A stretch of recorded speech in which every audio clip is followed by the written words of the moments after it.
બધા વાદળો આવી ગયા ને, કોઈ રહી તો નથી ગયું ને, કોઈ પાણી ભરવા તો નથી ગયું ને? ના ઇન્દ્રદેવ, બધા આવી જ ગયા છે ને જે બાકી હશે એને અમે કહી દઈશું. બોલો અર્જન્ટ મીટિંગ કેમ બોલાવી? આપણા કાર્યકાળનો અડધો સમય તો વીતી ગયો છે, પણ ઇમ્પોર્ટન્ટલી હવે આવે છે બધા તહેવારો. હા, હવે તો દિલ ખોલીને વરસવાનું છે. અત્યાર સુધી છે ને અમે શાંત જ બેઠા હતા, હવે મજા આવશે. એ શું મજા?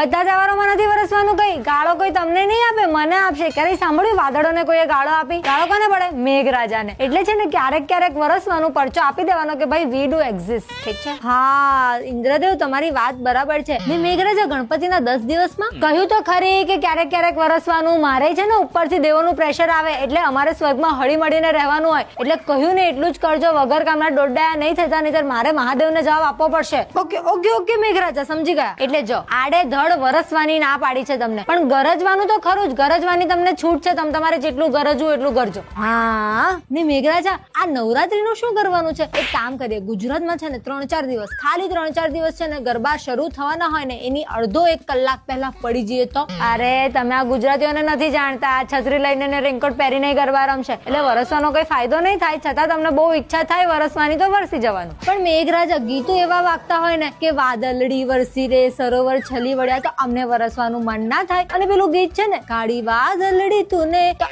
અમને વિનવે છે, તો પછી અમારે આવવું જ પડે ને. અમને આમંત્રણ આપ્યું છે એમને વરસવાનું, આપી પરમિશન. પણ એક વસ્તુ છે ને, નાક વાઢીને કહું છું તમને બધાને કે આપણે આ સભામાં જે વાત કરીને એ આ પૃથ્વી લોક પર ખબર ના પડવી જોઈએ. ખાસ કરીને અંબાલાલ કાકાને ખબર નહીં કેવી રીતે ખબર પડી જાય છે. જો કોઈ ફૂટ્યું છે ને તો મારાથી ખરાબ કોઈ નહીં હોય. બરાબર? ચાલો બધા કામ પર લાગો. વરસો ના વરસવું હોય તો જોવો, પાણી ભરો, જે કરવું એ કરો.